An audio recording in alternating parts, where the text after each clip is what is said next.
नमस्कार मैत्रिणींनो, मी Pranita fashion designer या यूट्यूब चॅनलवर अगदी मनापासून स्वागत. मैत्रिणींनो, आज मी तुम्हाला सिंपल असा बॅकनेक डिझाईन दाखवणार आहे, जो की मला अर्जंट आलेल्या ब्लाउजवर अगदी 5 मिनिटांमध्ये तयार करावा लागलेला आहे. तर बघा, हा बॅकनेक खूप डीप असा आहे. रुंदी 2.5 इंच घेतलेली आहे आणि उंची आवडीनुसार घेतलेली आहे.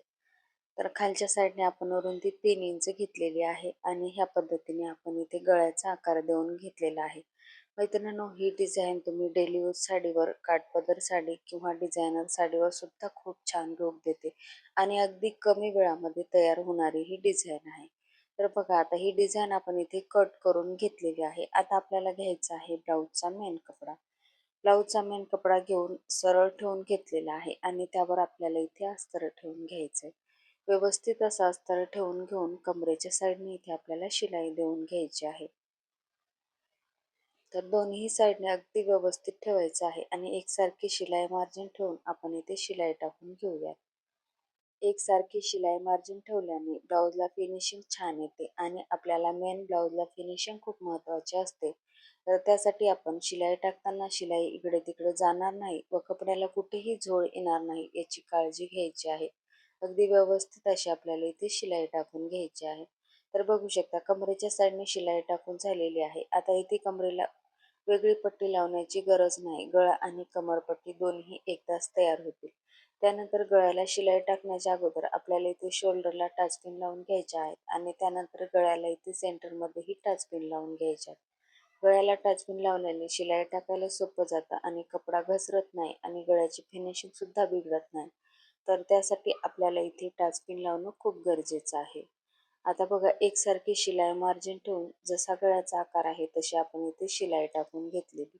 जिथे कोण आहे तिथे आपल्याला मशीन थांबवून घ्यायची, टंचन उचलून घ्यायचं, कपडा फिरवून पुन्हा आपल्याला इथे शिलाई टाकून घ्यायची आहे.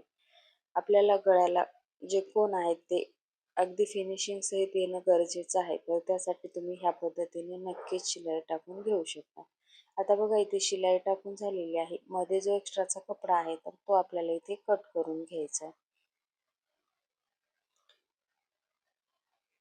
तर बघा, गळ्याचा जो मधला कपडा आहे तर तो कट करून घेतलाय. त्यानंतर जिथे कोण आहेत आणि साईडने आपल्याला छोटे छोटे कट देऊन घ्यायचे.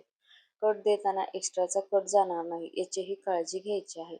शिलाईच्या बाहेर जेवढा कपडा आहे तेवढ्यातच आपल्याला इथे कट देऊन घ्यायचे. त्यानंतर टाचपिन काढून घ्यायच्यात आणि कपडा पलटवून घ्यायचा.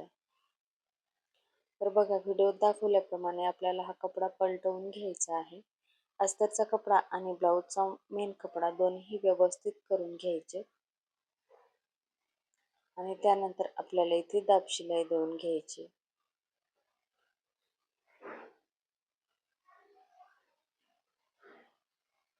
तर बघू शकता, आपण कॅनव्हास पेपर न वापरता अगदी परफेक्ट असा इथे गळा तयार केलेला आहे. आता दाब शिलाई देताना अस्तरचा कपडा बाहेर येणार नाही याची काळजी घ्यायची आहे. अगदी व्यवस्थित अशी इथे शिलाई देऊन घ्यायची आहे. थोडी थोडी शिलाई देऊन आपल्याला कपडा व्यवस्थित करून घ्यायचा आहे. पुन्हा शिलाई टाकायची आहे. या पद्धतीने आपल्याला पूर्ण गळ्याला इथे शिलाई टाकून घ्यायची आहे. खालच्या साईडने जो राऊंड आहे तर त्या राऊंडमध्ये शिलाई टाकून घ्यायची आहे. आपल्याला शिलाई टाकताना राऊंड आणि हात वळवणे खूप गरजेचं आहे.